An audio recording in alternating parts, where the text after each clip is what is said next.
থকা শিক্ষানুষ্ঠান আৰু 13 চনত বঞ্চিত আৰু 21 চনত বঞ্চিত শিক্ষানুষ্ঠানবিলাকৰ শিক্ষকবিলাকৰ বা কৰ্মচাৰীসকলে প্ৰাদেশিক গ্ৰহণৰ কাৰণে আন্দোলন কৰিছো, ধৰ্ণা কৰিছো, অনশনৰ কাৰ্যসূচী লৈছে। যোৱা 10 জানুৱাৰী তাৰিখত মাননীয় মুখ্যমন্ত্ৰী মহোদয়ৰ নেতৃত্বাধীন কেবিনেটত এখন উপসমিতি বনাই দিছে আৰু প্ৰাদেশিকৰণৰ যিটো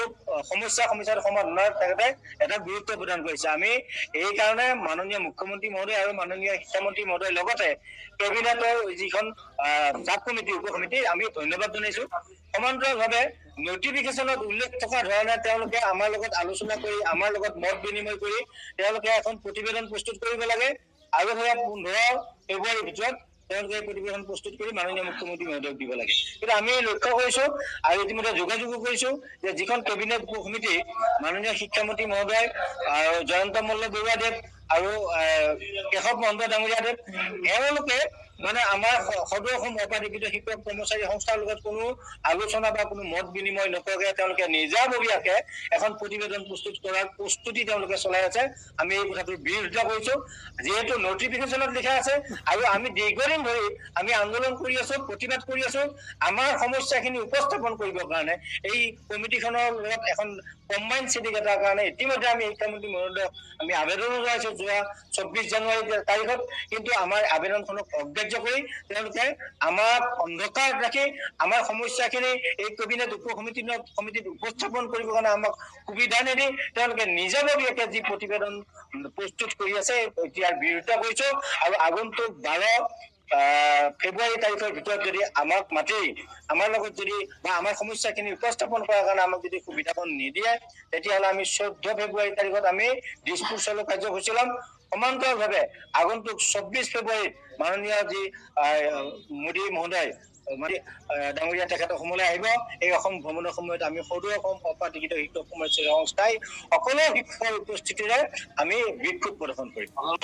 মঞ্চৰ পৰাই মাননীয় মুখ্যমন্ত্ৰী আৰু শিক্ষামন্ত্ৰী মহোদয়ক ধন্যবাদ জনাইছো যাতে মাননীয় মুখ্যমন্ত্ৰী আৰু শিক্ষামন্ত্ৰীয়ে আমাৰ এই জ্বলন্ত সমস্যাটো যিটো আমাৰ সদৌ অসম অপাধিকৃত শিক্ষক সংস্থাত আমি 2013 আৰু 21 চনৰ যিখিনি বঞ্চিত শিক্ষক এই সমূহ শিক্ষকক যাতে কোনো কাৰণতে বাদ নিদি আমাৰ সমস্যাটো তেওঁলোকৰ জ্বলন্ত সমস্যা বুলি ভাবি আমাক অতি সোনকালে আমাৰ এই সমস্যাটো সমাধান কৰিবৰ বাবে তেওঁলোকক আমি অনুৰোধ জনাইছো যাতে আমাক বাদ দি তেওঁলোকৰ মানে যিখন কপি বনাইছে তেওঁলোক সেই কপিবিলাকত যাতে আমাৰ 13 চনৰ আৰু 21 চনৰ সমূহ বঞ্চিত শিক্ষকৰ সকলকো লৈ আমাৰ তেওঁলোকৰ সমস্যা থকা শিক্ষানুষ্ঠান আৰু 13 চনত বঞ্চিত আৰু 21 চনত বঞ্চিত শিক্ষানুষ্ঠানবিলাকৰ শিক্ষকবিলাকৰ বা কৰ্মচাৰীসকলে প্ৰাদেশিক গ্ৰহণৰ কাৰণে আন্দোলন কৰিছো, ধৰ্ণা কৰিছো, অনশনৰ কাৰ্যসূচী লৈছে। যোৱা 10 জানুৱাৰী তাৰিখত মাননীয় মুখ্যমন্ত্ৰী মহোদয়ৰ নেতৃত্বাধীন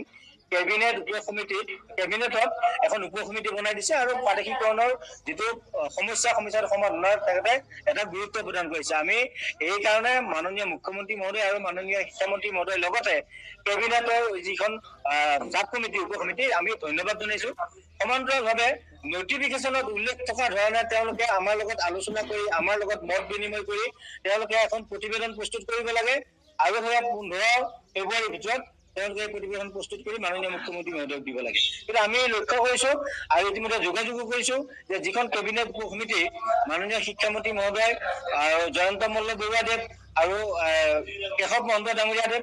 এওঁলোকে মানে আমাৰ সদৌ অসম অপাধিকৃত শিক্ষক কৰ্মচাৰী সংস্থাৰ লগত কোনো আলোচনা বা কোনো মত বিনিময় নকৰাকৈ তেওঁলোকে নিজাববীয়াকে এখন প্ৰতিবেদন প্ৰস্তুত কৰাৰ প্ৰস্তুতি তেওঁলোকে চলাই আছে। আমি এই কথাটোৰ বিৰোধিতা কৰিছো। যিহেতু নটিফিকেশ্যনত লিখা আছে আৰু আমি দীৰ্ঘদিন ধৰি আমি আন্দোলন কৰি আছো, প্ৰতিবাদ কৰি আছো আমাৰ সমস্যাখিনি উপস্থাপন কৰিবৰ কাৰণে এই কমিটিখনৰ লগত এখন কম্বাইন চিটিং এটাৰ কাৰণে ইতিমধ্যে আমি শিক্ষামন্ত্ৰী মহোদয়ক আমি আবেদনো জনাইছো যোৱা 24 জানুৱাৰী তাৰিখত। কিন্তু আমাৰ আবেদনখনক অগ্ৰাহ্য কৰি তেওঁলোকে আমাক অন্ধকাৰত ৰাখি আমাৰ সমস্যাখিনি এই কেবিনেট উপসমিতিত উপস্থাপন কৰিবৰ কাৰণে আমাক সুবিধা নিদি তেওঁলোকে নিজাববীয়াকে যি প্ৰতিবেদন প্ৰস্তুত কৰি আছে ইয়াৰ বিৰোধিতা কৰিছো। আৰু আগন্তুক 12 ফেব্ৰুৱাৰী তাৰিখৰ ভিতৰত যদি আমাক মাতি আমাৰ লগত যদি বা আমাৰ সমস্যাখিনি উপস্থাপন কৰাৰ কাৰণে আমাক যদি সুবিধাকণ নিদিয়ে তেতিয়াহ'লে আমি 14 ফেব্ৰুৱাৰী তাৰিখত আমি দিছপুৰ চলো কাৰ্যসূচী ল'ম। সমান্তৰালভাৱে আগন্তুক 24 ফেব্ৰুৱাৰীত মাননীয় যি মোদী মহোদয়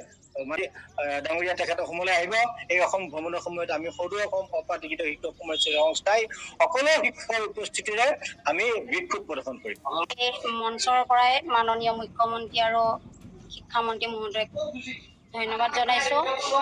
যাতে মাননীয় মুখ্যমন্ত্ৰী আৰু শিক্ষামন্ত্ৰীয়ে আমাৰ এই জ্বলন্ত সমস্যাটো, যিটো আমাৰ সদৌ অসম অপাধিকৃত শিক্ষক সংস্থাত আমি 2013 আৰু 21 চনৰ যিখিনি বঞ্চিত শিক্ষক, এই সমূহ শিক্ষকক যাতে কোনো কাৰণতে বাদ নিদি আমাৰ সমস্যাটো তেওঁলোকৰ জ্বলন্ত সমস্যা বুলি ভাবি আমাক অতি সোনকালে আমাৰ এই সমস্যাটো সমাধান কৰিবৰ বাবে তেওঁলোকক আমি অনুৰোধ জনাইছো, যাতে আমাক বাদ দি তেওঁলোকৰ যিখন কপি বনাইছে তেওঁলোক সেই কপিবিলাকত যাতে আমাৰ 13 চনৰ আৰু 21 চনৰ সমূহ বঞ্চিত শিক্ষকৰ সকলকো লৈ আমাৰ তেওঁলোকৰ সমস্যাটো